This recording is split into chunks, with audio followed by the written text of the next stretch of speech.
Hello everyone and welcome back to what I'm hoping will be the final installment of Me, My Heart, and I. So this morning I went to the doctor's appointment, and it's the appointment where we're hearing back from the CT scan and the CAT scan that I took and all the test results of everything that's happening.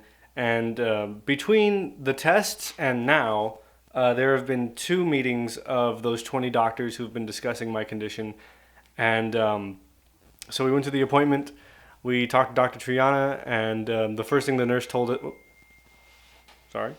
So we got into the room, and we're running late. We're running a few minutes late because I overslept this morning. And the first thing the nurse told us was that he's probably gonna skip the consultation. We'll probably skip the consultation with the nurse and just go straight to seeing Dr. Triana because he was very eager to get in there, which was somewhat worrying.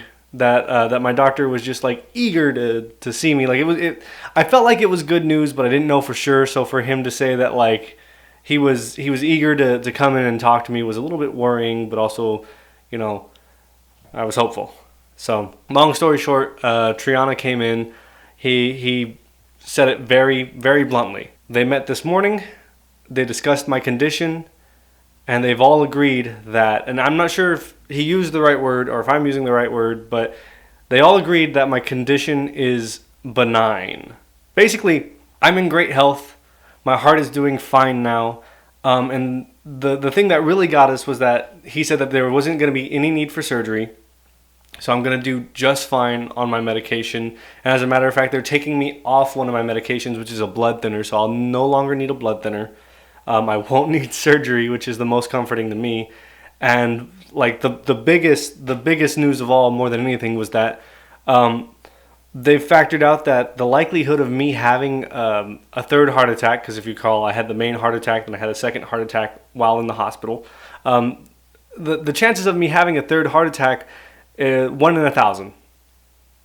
1 in 1,000.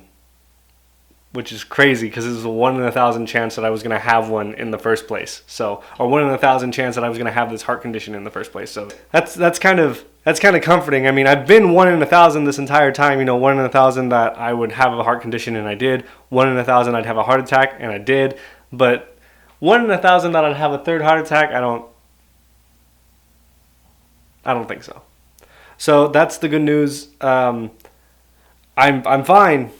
I'm fine, and it's over, and there's no more tests, just 1 or 2 more doctor's appointments that I have to deal with before I can, go back to living an absolutely normal life, but just on medication.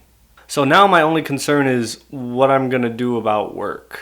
Because, I mean, if you know me personally, I really hate my job, and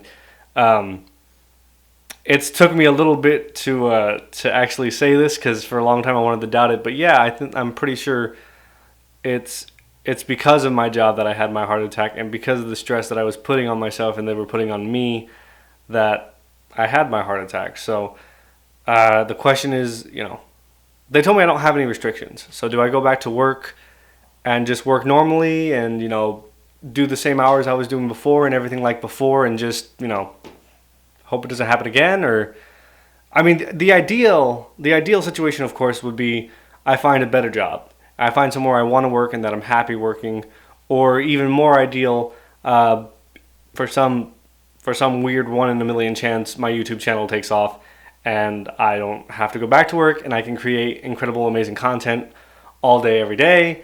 And, that would be awesome. Highly unlikely. Gotta live in reality. But that's my only concern. That's not a concern of y'all's, just something on my mind that I wanted to share with y'all.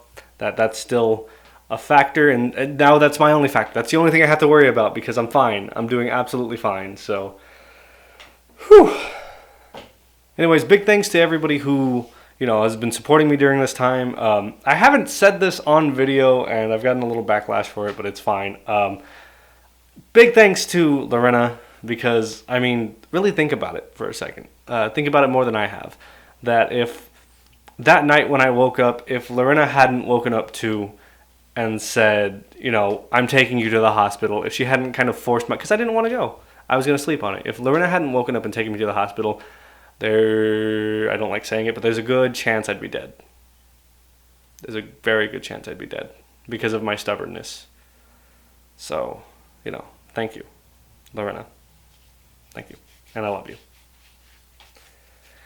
And if you're experiencing some strange health problems, go to the doctor. Get yourself checked, because it's important, because you never know. You could be perfectly fine like I was, and then next thing you know, you've got some kind of weird condition that you were unaware of the whole time. But that's it. Hopefully this is the last installment of Just Me, My Heart, and I, which I don't even really know why I called it that to begin with. But anyways, thank you guys so much for watching. Have a great day, and hug somebody you love. All right. I'll see y'all later.